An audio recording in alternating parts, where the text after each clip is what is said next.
اچھا قمر بھائی، آپ ایک ظاہر ہے بہت ہی امپورٹنٹ رسپانسبلٹی نبھا رہے ہیں جو کئی حوالوں سے بڑی پیچیدہ بھی ہے، بڑی مشکل بھی ہے. بہرحال ہماری خبریں کہتی ہیں کہ آپ نے بڑے نئے نئے انیشیٹیوز بھی لیے ہیں اوورسیز پاکستانیوں کو فیسیلیٹیٹ کرنے کے لیے. بنیادی طور پہ جب بھی اوورسیز پاکستانی کی بات آتی ہے تو میرے ذہن میں ایک سوال پیدا ہوتا ہے، اور پچھلے کئی سالوں سے میں یہ دیکھ رہا ہوں کسی بھی حکومت کے دور میں کہ اوورسیز پاکستانیوں کو دیکھا جاتا ہے، ان کے حق میں جب بات کی جاتی ہے تو کہا جاتا ہے وہ اتنا زر مبادلہ بھیجتے ہیں. یعنی اوورسیز پاکستانی ہمارے لیے صرف زر مبادلہ بھیجنے کا ذریعہ ہی رہ گئے. وہ ہمارے بھائی ہیں، ہمارے خاندان کا حصہ ہیں. ان کو اس نظر سے کیوں نہیں دیکھا جاتا کہ وہ باقاعدہ ایک طرح سے، خاص طور پہ جو عرب ملک ہیں وہاں پہ تو مزدوری کرتے ہیں بیچارے. چلیں آپ جیسے جو رئیس ہیں وہ تو لنڈن اور امریکہ میں ماشاءاللہ ریسٹوکریٹ ہیں، لیکن جو یہ بیچارے مزدور ہیں یہ تو اپنے گھروں سے دور کشٹ کاٹ رہے ہیں، جیل کاٹ رہے ہیں ایک طرح سے. بالکل سر، کوئی شک. تو یہ ہم ان کو کب تک صرف زر مبادلہ کا ایک پیکیج ہی سمجھتے رہیں گے؟ انہیں پیسے بھیجے نے، انہیں نہیں بھیجے، کٹ بھیجے نے، ود بھیجے نے، بس. نہیں سر، بہت شکریہ. سب سے پہلے تو آپ نے مجھے یہاں بلایا اور موقع دیا کہ میں ان کی ترجمانی کر سکوں اور جو آپ کے آڈینس کے ذہن میں سوالات ہیں اوورسیز کے متعلق ان کا جواب دے سکوں. یہ بالکل آپ نے ٹھیک کہا سر جی. پرٹیکولرلی جو مڈل ایسٹ میں ہیں، جن کی فیملیز پاکستان میں ہیں اور جو لیبر کلاس ہے ہماری، ان کی زندگی بڑی قسم پرسی کی زندگی ہے. اور فیملی سے 2-2 4-4 سال دور رہنا سب سے مشکل کام یہ ہے. پھر اپنے ملک سے آپ بیگانے ملک میں ہوں گے تو اس کا ایک احساس، یہ بھی بہت بڑا ایک میں سمجھتا ہوں ان کی سیکریفائز ہے. اور پھر گرمی سردی، ایک ایک کمرے میں 10-10 لوگ رہ رہے ہیں. تو یہ ساری چیزیں جو ہے نا جی، مسئلہ یہ ہے کہ 78 ایئرز میں آئی وش کہ ہم وہ کام کرتے اور ہمارے لوگوں کو وہاں جا کے مزدوری نہ کرنی پڑتی، یہاں اپنے پیاروں کے پاس ہوتے، اپنے گھر میں محنت کرتے، کام کرتے اور اپنی فیملیز کو لے کے آگے چلتے. بٹ جو صورتحال ہے وہ ہے، اور میں سمجھتا ہوں کہ وہ لوگ صرف زر مبادلہ کی مشین ہی نہیں ہے، بلکہ وہ ہماری فیملی ہے، وہ ہمارا حصہ ہیں. اور یقین جانے مجھے تو ان سے بہت ہمدردی بھی ہے. اور اس وقت یہ گورنمنٹ فلی ڈٹرمنڈ ہے اوورسیز کے مسائل کے حل کے لیے.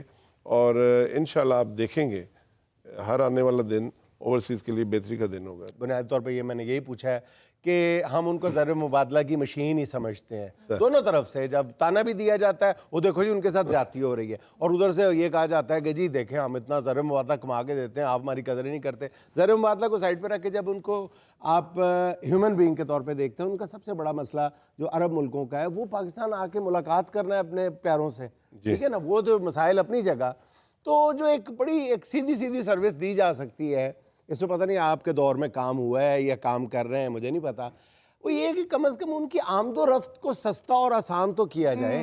ٹریولنگ آسان کی جائے، سستا بھی کیا جائے، آسان بھی کیا جائے. ایک مزدور بیچارہ سعودی عرب میں، مسقط میں، کویت میں، وہ بیچارہ سوچ بھی نہیں سکتا اتنے پیسے اکٹھے کرے ہر سال، بلکہ میں تو کہتا ہوں کہ 6 ماہ بعد. تو حکومت ان کی ٹکٹ کو سبسڈائز نہیں کر سکتی.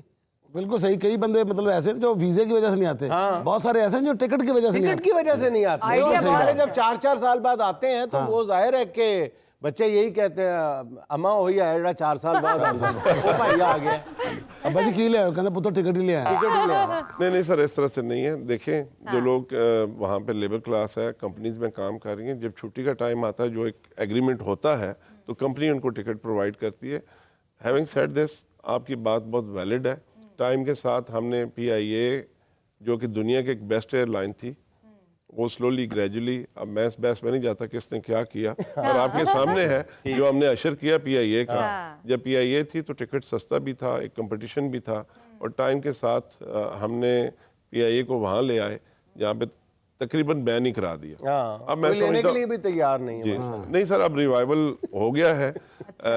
یورپ میں بھی جو پابندی تھی ختم ہو گئی، یو کے میں بھی جو پابندی تھی پی آئی اے پہ وہ ختم ہو چکی ہے. آپ اس کا نام پھر لے آئیے کر دیے. اچھا ریوائول ہوا ہے کہ جب ریوائول ہو گیا تو ہم اس کو دے رہے ہیں دوسروں کو. سر کسی دوسرے کو نہیں دے رہے. جو جہاں تک میری انفارمیشن ہے، پاکستان کے ہی لوگ، پاکستانی کی کمپنیز مل کے کنسورشیم پی آئی اے خرید رہا ہے. اور میں سمجھتا ہوں یہ ایک بہترین حل ہے، اور اسی سے آپ دیکھیں گے بہت جلد PIA کا ریوائول. کافی دہائیوں سے آپ UK میں ایک کامیاب بزنس مین کے طور پہ جانے جاتے ہیں اور پوری دنیا میں آپ کے تعلقات بھی ہیں, پاکستانی سے بھی اور وہاں کی حکومتوں کے ساتھ بھی. تو آپ کو جو نئی یہ ذمہ داری سونپی گئی جب, تو آپ کا یہ جو ایز بزنس مین ایکسپیرینس ہے, اپنا ذاتی جو تجربہ ہے, یہ کتنا کام آیا آپ کی اس سرکاری ذمہ داری کے حوالے سے؟ پہلے تو میں نے سوچا اس بارے میں, کیونکہ آپ دیکھیں نا کسی کی کنسٹیچوئنسی ہے تو ایک تھوڑی سی کنسٹیچوئنسی ہے, یہ اگر اس کا کام ہے تو ملک کے اندر ہے. تو یہ جو اوورسیز ہیں یہ تو دنیا کے 160 سے زیادہ ممالک میں ہیں, اور ہمارے پاس ڈیٹا بھی ٹھیک نہیں ہے ان کا. میرے خیال میں یہ کوئی 25 ملین لوگ ہیں جو ملک سے باہر ہیں. ٹھیک ہے سر, تو یہ ایک بہت ایکسٹراڈنری رسپانسبلٹی ہے, اور میں سمجھتا ہوں اللہ تعالیٰ نے شاید چنا ہو اس کام کے لیے. اور یہ جو پاکستان کا بہت بڑا ایسٹ ہے, آپ پھر کہیں گے ریمیٹنس کا ذکر کر رہے ہو, یہ $78 بلین ہر سال پاکستان بھیجتے ہیں. صحیح. اس کو ہم چینلائز پراپرلی نہیں کر پائے. نہیں, میں ریمیٹنس کو میں وضاحت کر دوں, اپنی پوزیشن کلیئر کر دوں کہ میں ریمیٹنس کی اہمیت کے خلاف ہرگز نہیں ہوں, اور بہت ان کی بڑی کنٹریبیوشن ہے, اور میں بھی وقتاً فوقتاً جب مجھے اپنی بات میں وزن پیدا کرنا ہوتا ہے تو میں بھی یہی کہتا ہوں کہ یہ لیکن میں یہ کہتا ہوں کہ ان کو ریمیٹنس سے ہٹ کے بھی ان کو ایک انسان کے طور پہ بھی دیکھا جانا چاہیے, خاص طور پہ جو ہمارے عرب ملک میں غریب مزدور کلاس ہے ان کو ضرور دیکھا جائے. سر میں آپ سے اتفاق کرتا ہوں کہ جو ان کی امپورٹنس ہے, جو ان کی اہمیت ہے, مجھ سے اگر آپ پوچھیں تو میں نے مین کام ہی میں سمجھتا ہوں کسی حد تک مجھے کامیابی ہوئی ہے کہ جو اوورسیز کی ایک امپورٹنس بنتی ہے اس کی ریلائزیشن جو ہے نا گورنمنٹ آف پاکستان کو, الحمدللہ میں سمجھتا ہوں کہ وہ ریلائزیشن ہو چکی ہے, اور اس میں ہر آنے والے دن میں اضافہ ہو رہا ہے. اچھا قمر صاحب, آپ کو 2014 میں آکسفورڈ یونیورسٹی کی جانب سے ڈائسپورا ایکسلنس ایوارڈ ملا تھا. تو آپ نے بیرون ملک رہتے ہوئے بھی پاکستان کے لیے بہت ساری کامیابیاں سمیٹی ہیں. جب آپ کو یہ پوزیشن دی گئی, آپ کو یہ پوزیشن, تو آپ فرمائیے گا کہ آپ نے کون سے ایسے نئے انیشیٹو لیے ہیں جس پہ آپ یہ جب کل چلے جائیں گے, یہ ذمہ داری نہیں رہے گی تو پیچھے مڑ کے آپ دیکھیں گے تو کہیں گے یار یہ کام میں نے کیا ہوا ہے, وہ کون سا ایسا خاص کام ہے؟ جنید صاحب دیکھیں, سب سے پہلے جو کمپلینس تھی اوورسیز کی وہ میں نے دیکھی ہیں کہ ان کے اپنے, ان کے عزیز و اقارب, ان کے قرابت دار ان کی زمینوں جائیدادوں پہ قبضہ کر لیتے ہیں, اور پھر اگر آپ یہاں سول کورٹ میں چلے, اور ان کو بتاتے جاتے ہیں, اپنے چچا یا ماموں کو بتاتے جاتے ہیں کہ چاچا جی تہاڈی زمین دی ویلیو بڑی ود رہی ہے. یہ بالکل آپ ٹھیک کہہ رہے ہیں. اور پھر اگر کورٹ میں چلے جائیں تو سول کورٹ میں دہائیاں لگ جاتی ہیں اور فیصلہ نہیں ہو پاتا. تو وہ اتنا مشکل ایک انصاف ہے یہاں پہ جو ناپید نہیں مل رہا ہمیں. تو اس کے لیے پھر میں نے ایک قانون کے لیے بنوانے کے لیے کوشش کی, ایک بل پیش کیا, اور اس کے لیے میں شکر گزار ہوں چیئرمین سینٹ سید یوسف رضا گیلانی صاحب کا, پرائم منسٹر آف پاکستان کا میاں محمد شہباز شریف صاحب کا, اور سالک چودھری صاحب جو منسٹر ہیں اوورسیز کے. تو انہوں نے مجھے سپورٹ کیا, مدد کی, اور اب وہ ایک قانون بن چکا ہے کہ جو اوورسیز کے جائیدادوں کے مسائل ہیں ان کے لیے اسپیشل کورٹس ہیں جو بن چکی ہیں اسلام آباد میں, پنجاب میں اور بلوچستان میں. جب ہم بات کر رہے ہیں ابھی KPK, سندھ, آزاد کشمیر اور GB ان پروسیس ہے, انشاءاللہ ودن دس ایئر وہ کورٹس بھی ایکٹیو ہو جائیں گی. تو میں سمجھتا ہوں یہ بہت بڑا ایک میں سمجھتا ہوں مائل سٹون ہے. یہ جو کورٹس ہیں 90 دن کے اندر فیصلہ کریں گی, اور اگر اپیل میں جانا ہوگا تو ایک ہی اپیل ہوگی, وہ ہائی کورٹ ہے, وہ بھی 90 دن میں یعنی فیصلہ وہ جو معاملہ لٹک جاتا ہے وہ نہیں ہوگا. اور اس کی ایک اور خوبصورت بات جنید صاحب, قمر بھائی یہ بتائیے گا کہ جو آپ کرنے کی خواہش رکھتے ہیں, آپ سمجھتے ہیں کہ یار یہ میں کام کر جاؤں نا تو یہ میں اپنا حق ادا کر جاؤں گا. میری خواہش ہے سر کہ میں نے اس پہ پریزنٹیشن تیار کر رہا ہوں پرائم منسٹر کے لیے, کہ جتنے بھی اوورسیز پاکستانیز ہیں, چاہے وہ ویسٹ میں, مڈل ایسٹ میں ہیں, جن کے پاس ناقب کارڈ ہے یا پاکستانی اوریجن کارڈ ہے, وہ کمپلسری OPF کے ممبر ہوں. اور جو اوورسیز ہیں سٹارٹنگ فرام جب وہ لینڈ کرتے ہیں کسی بھی پاکستان کے ایئرپورٹ پہ, وہاں سے لے کر واپس ان کو جہاز پہ بٹھانے تک جو سروسز ان کو چاہیے وہ سروسز ہم ان کو کوالٹی سروسز پرووائڈ کروائیں. اور اس میں ظاہر اتنی بڑی تعداد میں اوورسیز ہیں تو اس میں جو ڈسکاؤنٹ بنتا ہے وہ بھی ہم لیں ان کے لیے. اس میں تھوڑی سی بات بتاتا چلوں آپ کو کہ آلریڈی ہم نے کچھ کمپنیز کے ساتھ ایگریمنٹ کیا ہے, IDC کے ساتھ کیا ہے, اسلام آباد ڈائگنوسٹک سینٹر کے ساتھ جو بھی اوورسیز پاکستانی ہے 30% ڈسکاؤنٹ ہے اگر وہ ان سے ٹیسٹ کرواتے ہیں.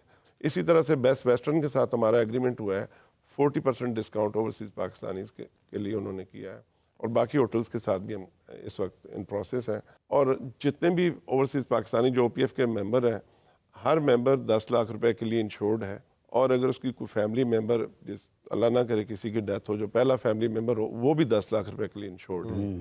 پھر اس میں جو میں یہ چاہتا ہوں کہ اوورسیز پاکستانی کی کہیں بھی اللہ نہ کرے ڈیتھ ہوتی ہے تو آنر کے ساتھ, رسپیکٹ کے ساتھ ان کی باڈی کو ریپیٹریٹ کرنا بہت بڑا ایشو ہے. جی ہاں, یہ OPF کی ذمہ داری ہو کہ ان کو ریپیٹریٹ کرے پاکستان, ان کے پیاروں تک پہنچائے اس باڈی کو. اسی طریقے سے یہاں پر اگر آپ دیکھیں تو ہاؤسنگ سوسائٹیز میں تو روز دیکھتا ہوں لوگوں کے ساتھ 50% سے زیادہ فراڈز ہیں. ہاؤسنگ سوسائٹی یہاں بنائی اس مقصد, اس نیت کے ساتھ جاتی ہے کہ جی 70% انویسٹمنٹ جو اوورسیز پاکستانی, یعنی جیسے فرض کر لیا گیا ہے کہ سارے پلاٹ انہوں نے بیچنے ہیں. جی سر, یہ ایسے بھی ہی ایک عجیب اپروچ ہے. جی سر, دیکھیں پیسے ان کے پاس ہیں اور ہر ایک کا اور وہ چاہتے بھی ہیں پاکستان میں, ہر ایک کی خواہش ہوتی ہے کہ میں اپنا ایک ڈریم ہاؤس بناؤں, تو وہ پلاٹ لیتے ہیں. 50% سے زیادہ لوگوں کے ساتھ ہاتھ ہو جاتا ہے. تو میں چاہتا ہوں کہ یہ OPF تمام ہاؤسنگ سوسائٹیز کی ڈیو ڈیلیجنس کرے, ان کے ساتھ ایک ایگریمنٹ کرے, جن کے پاس NOC ہے, جو ڈیلیوریبل سوسائٹیز ہیں, ان کو نوٹیفائی کرے اوورسیز کو. اور اگر خدا نہ خواستہ کسی اوورسیز جو ان سوسائٹیوں میں سے پلاٹ لیتا ہے, اگر اس کے ساتھ کوئی کمی بیشی ہوتی ہے تو وہ سیکیور, وہ انشورڈ ہو. یعنی OPF جو ہے آپ کا جو ادارہ ہے وہ بیچ میں ایک گارنٹر کے طور پہ کام کرے. یہ اچھی تجویز ہے. ٹھیک ہے.